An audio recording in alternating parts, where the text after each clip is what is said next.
Hi friends, welcome back to my channel. കുറേ നാളായില്ലേ ഇപ്പോൾ ഇവിടെ ഒരു റെസിപ്പി വീഡിയോ ഒക്കെ ആയി വന്നിട്ട്. അപ്പോൾ ഇന്ന് ഞാൻ എളുപ്പത്തിൽ ചെയ്തെടുക്കാൻ പറ്റിയിട്ടുള്ള ഒരു ഈവനിംഗ് സ്നാക്കിൻ്റെ റെസിപ്പിയായി വന്നിട്ടുള്ളത് ചിക്കനും ബീഫും ഒക്കെ ഇരിപ്പുണ്ടെങ്കിൽ നമുക്ക് കബാബ് ഉണ്ടാക്കി വെക്കാം. അതും ഈസി ആയിട്ട് കുറച്ച് ഇൻഗ്രീഡിയൻസ് മാത്രം മതിയും താനും. അപ്പോൾ ഇതിൻ്റെ റെസിപ്പി എങ്ങനെയാണെന്ന് നോക്കാം. അതിന് മുമ്പേ ആയിട്ട് എൻ്റെ ചാനൽ ആദ്യം കാണുന്ന ആരെങ്കിലും ഉണ്ടെങ്കിൽ സബ്സ്ക്രൈബ് ചെയ്തിട്ടില്ല എങ്കിൽ ഒന്ന് സബ്സ്ക്രൈബ് ചെയ്യുക. തൊട്ടടുത്തുള്ള ബെല്ലൈക്കണും കൂടി ഒന്ന് ക്ലിക്ക് ചെയ്ത് കൊടുക്കുക. അപ്പോൾ നമ്മുടെ കബാബ് ഉണ്ടാക്കാനായിട്ട് ഞാനിപ്പോൾ ഇവിടെ 1 കിലോ ബീഫ് കഴുകിയിട്ട് കുക്കറിലേക്ക് ഇട്ട് കൊടുത്തിട്ടുണ്ട്. ആവശ്യത്തിനുള്ള ഉപ്പും കുരുമുളക് പൊടി, മുളക് പൊടി, മഞ്ഞൾപ്പൊടി, ബീഫ് മസാല പൗഡറും കൂടി ഇട്ട് കൊടുത്തിട്ട് നന്നായിട്ടൊന്ന് കൈവച്ചിട്ട് മിക്സ് ചെയ്ത് കൊടുക്കുക. അപ്പോൾ ബീഫ് മസാലയൊക്കെ ഓപ്ഷണലാണ്, ഉണ്ടെങ്കിൽ മാത്രം ഇട്ട് കൊടുത്താൽ മതി. നന്നായിട്ട് മിക്സ് ചെയ്തിട്ട് ഇതൊന്ന് വെന്ത് കിട്ടാനുള്ള വെള്ളവും കൂടി ഒഴിച്ചു കൊടുക്കാം. ഞാനിപ്പോൾ ഇവിടെ 1 കപ്പ് വെള്ളം ഒഴിച്ചു കൊടുത്തിട്ടുണ്ട്. അത് മുങ്ങാൻ പാകത്തിനുള്ള വെള്ളം. ഇതിപ്പോൾ ഇവിടെ നന്നായിട്ട് കുക്കായി വന്നിട്ടുണ്ട്. ഒരു 7 വിസിലടിച്ചാൽ തന്നെ അത്യാവശ്യം നന്നായിട്ട് വെന്ത് വരും. ഇനി ഇത് നമുക്ക് തണിഞ്ഞ് വന്നതിന് ശേഷം മിക്സിയിലിട്ടിട്ട് നന്നായിട്ടൊന്ന് പൊടിച്ചെടുക്കാം. ഞാനിപ്പോൾ ഇവിടെ വെള്ളമൊക്കെ മാറ്റിയിട്ട് ജസ്റ്റ് ബീഫ് മാത്രം എടുത്തിട്ട് മിക്സിയിലിട്ട് പൊടിച്ചെടുത്തിട്ടുണ്ട്. ഇനി അതിലേക്ക് ഒരു ഉള്ളിയുടെ പകുതി ചെറുതായിട്ട് കട്ട് ചെയ്തത് ഇട്ട് കൊടുത്തിട്ടുണ്ട്. ഒരു പച്ചമുളക് പൊടിയായിട്ട് കട്ട് ചെയ്തതും, ഒരു 2 സ്പൂണ് മല്ലിയില.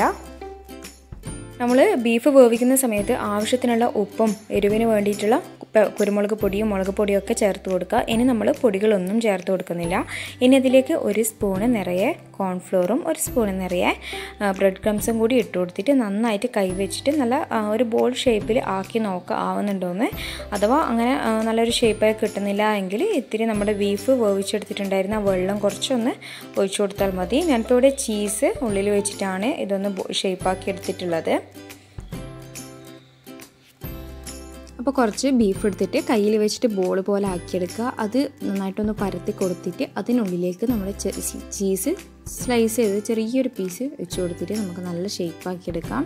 അപ്പോൾ ചീസൊക്കെ ഓപ്ഷണലാണ്, ഇഷ്ടമുണ്ടെങ്കിൽ പിന്നെ കയ്യിൽ സ്റ്റോക്ക് ഉണ്ടെങ്കിൽ മാത്രം വെച്ച് കൊടുത്താൽ മതി. അപ്പോൾ ഈ ചീസിന് പകരമായിട്ട് നമുക്ക് മയോണൈസും കൂടി വെച്ച് കൊടുക്കാം. ഞാനിപ്പോൾ ഇവിടെ മയോണൈസ് വെച്ച് ചെയ്യുന്നതും കാണിക്കുന്നുണ്ട്. എന്നിട്ട് നല്ല ബോളാക്കിയിട്ട് എടുക്കുക. ഇത് നമുക്ക് ഇതുപോലെ ചെയ്തെടുത്തിട്ട് ഫ്രിഡ്ജിൽ സ്റ്റോർ ചെയ്ത് വെക്കാനും പറ്റും. ഒരു 1 വീക്കൊക്കെ ഫ്രിഡ്ജിൽ സ്റ്റോർ ചെയ്ത് വെക്കാം. അങ്ങനെ ഞാനിപ്പോൾ ഇവിടെ മുഴുവനും ചെയ്തെടുക്കുന്നുണ്ട്. അപ്പോൾ ഇതുപോലെ ബോളാക്കി എടുത്തത് നമുക്കൊന്ന് ബ്രെഡ് ക്രംസിൽ വെച്ചിട്ടൊന്ന് കോട്ട് ചെയ്തെടുക്കണം. അതിനായിട്ട് 1 സ്പൂണ് കോൺഫ്ലോറിലേക്ക് വെള്ളം ഒഴിച്ചിട്ട് നന്നായിട്ടൊന്ന് മിക്സ് ചെയ്തതിലേക്ക് ഡിപ്പ് ചെയ്തിട്ട് നമുക്ക് ബ്രെഡ് ക്രംസിൽ വെച്ചിട്ട് ഒന്ന് കോട്ട് ചെയ്തെടുക്കാം. അപ്പോൾ ഞാനിപ്പം ഇവിടെ മയോണൈസിലും ഇത് ഉള്ളിൽ ഫില്ല് ചെയ്ത് കൊടുത്തിട്ടുണ്ട്. മയോണൈസും കൂടി ചീസിന് പകരമായിട്ട്. അപ്പോൾ ആ ഒരു വീഡിയോ മിസ്സായിപ്പോയി. അപ്പോൾ ഇതുപോലെ ബ്രെഡ് ക്രംസിൽ നന്നായിട്ട് കോട്ട് ചെയ്തിട്ട് ഫ്രിഡ്ജിൽ സ്റ്റോർ ചെയ്ത് വെക്കാം.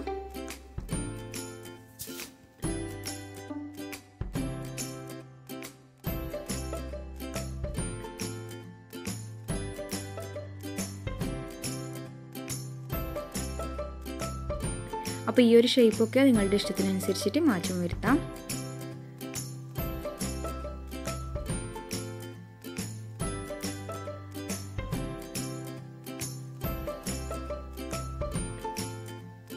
ഞാനിപ്പോൾ ഇവിടെ മുഴുവനും ബ്രെഡ് ക്രംസിൽ കോട്ട് ചെയ്തെടുക്കുന്നുണ്ട്.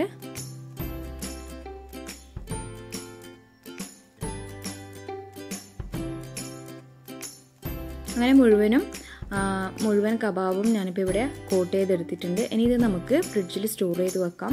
ഞാനിപ്പോൾ അപ്പോൾ തന്നെ ഫ്രൈ ചെയ്തെടുക്കുകയാണ് ചെയ്യുന്നത്. അപ്പോൾ ഫ്രൈ ചെയ്യുന്നതിന് മുന്നേ ആയിട്ട് നമുക്കിതൊന്ന് എഗ്ഗിൽ ഒന്ന് ഡിപ്പ് ചെയ്തെടുക്കാനുണ്ട്. എഗ്ഗ് വൈറ്റ് മാത്രം എടുക്കുക. അത് നന്നായിട്ടൊന്ന് സ്പൂൺ വെച്ച് മിക്സ് ആക്കിയിട്ട് അതിലേക്ക് നമ്മുടെ ബീഫിൻ്റെ കബാബ് ഇട്ട് കൊടുത്തിട്ട് ജസ്റ്റ് എല്ലാ സൈഡും ഒന്ന് ജസ്റ്റ് ഒന്ന് കോട്ട് ചെയ്തെടുത്തിട്ട് നമുക്ക് നല്ല ചൂടായ എണ്ണയിലിട്ടിട്ട് അതൊന്ന് ഫ്രൈ ചെയ്തെടുക്കാം. അപ്പോൾ അത് മുങ്ങാൻ പാകത്തിനുള്ള ഓയിൽ ഒഴിച്ചു കൊടുക്കണം.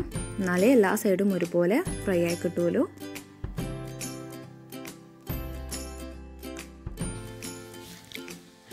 അപ്പോൾ മുഴുവനും മുട്ടയിലും മുക്കിയിട്ട് എണ്ണയിലേക്ക് ഇട്ട് കൊടുത്തിട്ടുണ്ട്.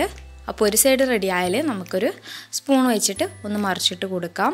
മീഡിയം ടു ഹൈ ഫ്ലെയിമിൽ ഇട്ടിട്ട് കുക്ക് ചെയ്യാം. നമുക്കിത് ഉള്ളിൽ ബീഫൊക്കെ കുക്കായതാണ്. ജസ്റ്റ് ആ ചീസൊന്ന് മെൽട്ട് ആവുകയും പിന്നെ പുറത്ത് ഒന്ന് ബ്രൗണായി കിട്ടേ വേണ്ടൂ. അപ്പോൾ ഹൈ ഫ്ലെയിമിൽ ഇട്ടിട്ട് തന്നെ നമുക്കിത് കുക്ക് ചെയ്തെടുക്കാം. അപ്പോൾ രണ്ട് സൈഡും ബ്രൗൺ ആയി കഴിഞ്ഞാൽ നമുക്ക് എണ്ണയിൽ നിന്ന് കോരിയിട്ട് ഒരു ടിഷ്യൂ പേപ്പറിലേക്ക് ഇട്ട് കൊടുക്കാം. അപ്പോൾ ഞാനിപ്പോൾ ഇവിടെ മുഴുവനും അതുപോലെ തന്നെ ഫ്രൈ ചെയ്തെടുക്കുന്നുണ്ട്. അപ്പോൾ ഈ സിമ്പിളായിട്ടുള്ള ഈവനിങ് സ്നാക്ക് എല്ലാവർക്കും ഇഷ്ടമാണെന്ന് കരുതുന്നു. കുട്ടികൾക്കൊക്കെ ഒരുപാട് ഇഷ്ടമാവുന്ന ഒരു ഈസി സ്നാക്കാണ്. അപ്പോൾ ഇഷ്ടമായാൽ എന്തായാലും ട്രൈ ചെയ്ത് നോക്കാം. നിങ്ങളുടെ വലിയൊരു അഭിപ്രായങ്ങൾ എന്നെ കമൻറ്റ് ബോക്സിലും കൂടി അറിയിക്കാൻ മറക്കരുത്.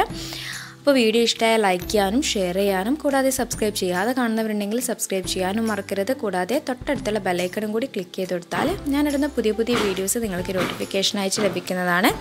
അപ്പോൾ അടുത്ത നല്ലൊരു റെസിപ്പിയുമായി വരുന്നത് വരെ ബൈ ബൈ. താങ്ക്